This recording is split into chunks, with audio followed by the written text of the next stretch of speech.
From Montana's news leader, this is the MTN Noon News. Good afternoon and welcome to your MTN Noon News for this Thursday. I'm Hailey, Monaco. We begin in the town of Dillon in Beaverhead County. The community is mourning the loss of a young child killed while riding his bike Tuesday evening. MTN's Megan Thompson spoke with family and community members as they ask for more safety measures at the busy intersection. Here at this busy intersection in Dillon, a memorial is taking shape for a young boy who was struck and killed while he was riding his bike through the intersection. Now some in the community are asking what can be done to make this more safe for pedestrians. I'm Enoch's grandma, and I'm just hoping and praying that this will bring our community together and that somehow they'll put lights up and more protection. Deb Baker and her 8-year-old grandson Mason are paying their respects to 7-year-old Enoch Hayworth, who was struck by a vehicle on the evening of September 23rd while riding his bike in the neighborhood near his home. This is not the first time someone lost a life here. We're just praying for everyone. According to the Beaverhead County Sheriff, a few years ago, another pedestrian was killed by a vehicle in the area of Montana Highway 91 by the high school. An official with the high school says he hopes more can be done to make the intersection safer. I think we can always do more, and sometimes it's just getting all the parties at the table to come together and come up with a solution that would be in the best interest of all. But I'm sure there's some kind of solution that we can come to make this intersection more safe. Enoch is described as an adventurous, bright, and loving child. A GoFundMe page set up for the family says the child filled the neighborhood with joy, and he left a mark on everyone who knew him. Businesses in the community like N&N Ice Cream Shop are also raising funds to support the family. It just breaks our hearts. So a little if we can help, I mean, it will help the family with anything, with travel, with work, with anything that they need. It's a small town, so we all try to help somehow. According to a Beaverhead County press release, the incident is under investigation. In Dillon, Megan Thompson, MTN News. In Billings, we continue to follow an armed robbery at the Rimrock Mall. The situation led to a chaotic scene as the suspect led police on a chase through a golf course and through neighborhoods. Now, 30-year-old Cameron Watson is behind bars.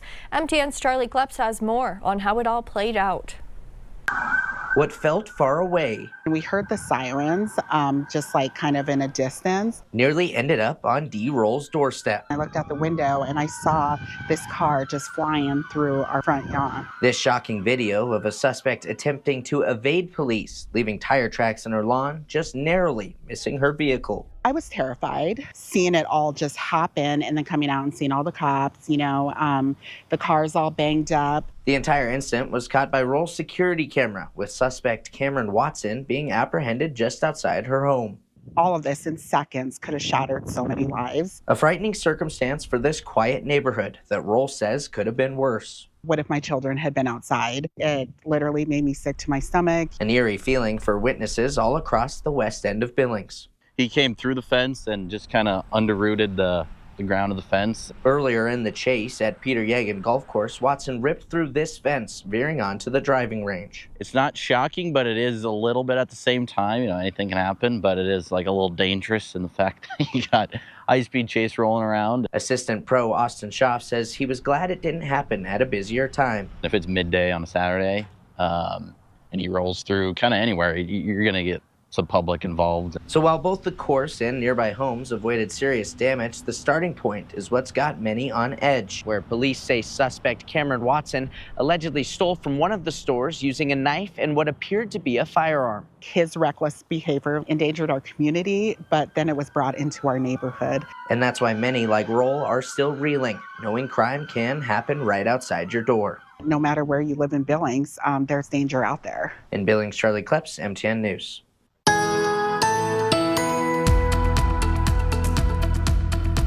Monday, we had the fall equinox. Today, it's the Equilux. That's the point where we start looking at the closest between sunrise and sunset at exactly 12 hours. Now we'll start to see those days get shorter over the course of the next several months, right up until the winter solstice, when we have the shortest period between sunrise and sunset. Regionally, this is kind of how it stacks up for us. Just a couple of sample locations. Sunrise happening anywhere from around 7:15 in the morning, and then sunset happening, depending on your location, almost exactly 12 hours later. And just in case you're wondering, we'll shift from daylight saving time as we get into the first Sunday in November. Between now and then, we got warm and dry conditions between sunrise and sunset, and we'll show you that next. Now time for today's leading look as we follow some of the other stories making headlines. The body of the man who went missing on Flathead Lake this summer is believed to have been recovered yesterday, according to Lake County Sheriff Don Bell. 58-year-old James Dominguez from Cheyenne, Wyoming went missing on July 15th after his rowboat capsized in a major storm. The body, believed to be Dominguez, is being taken to the state medical examiner's office for an autopsy.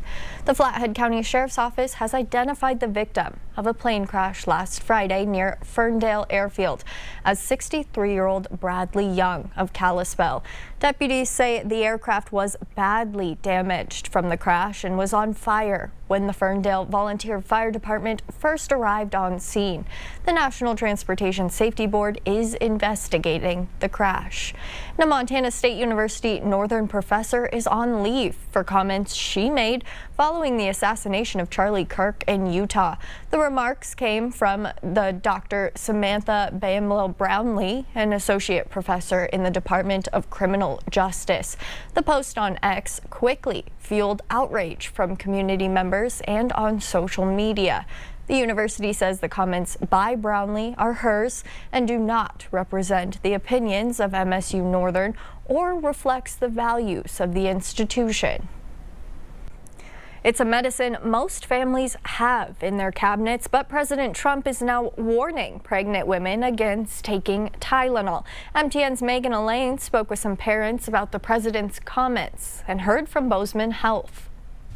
If you're pregnant, don't take Tylenol. Monday, President Trump claimed the Food and Drug Administration now believes acetaminophen, the active ingredient in Tylenol, many cold and flu medications, may be linked to an increased risk of autism. It's interesting that he would say something so bold. I met up with several mothers at the dinosaur park here in Bozeman.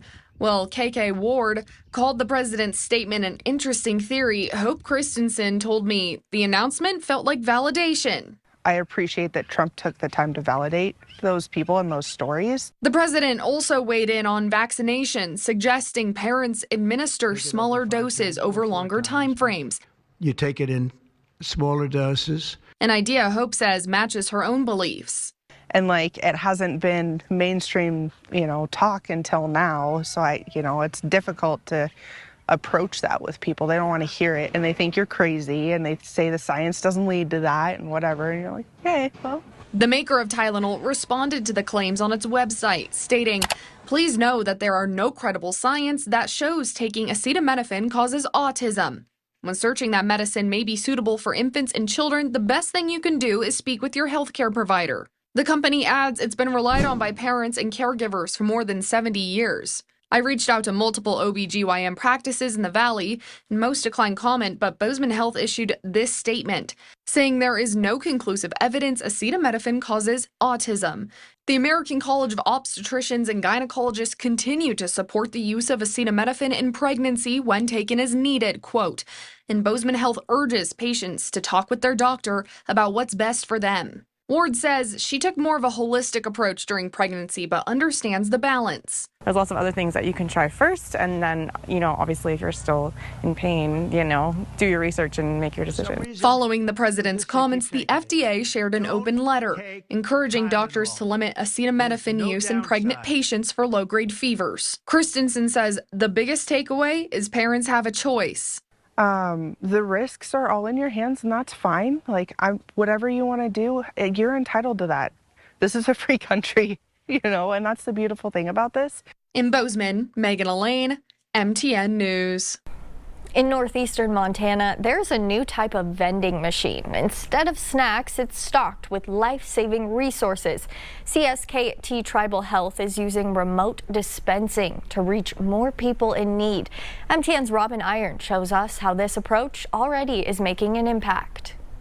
Across the Mission Valley, you can now find life-saving resources at just the press of a button. No one ever really knows when they might be presented with an overdose situation. CSKT Tribal Health workers like Jesse Cahoon saw a need to offer life-saving medication like Narcan. So that was the first thing, is how do we get Narcan, to all of our community members that want one. So then we looked at how could we potentially do these as remote dispensing. While remote dispensing is fairly new to healthcare, the free service has already provided opportunities to offer more than just medication, like birth control, hygiene kits, and more. Even those kinds of items are available in here, emergency contraception, things that kind of sometimes have a stigma involved in them.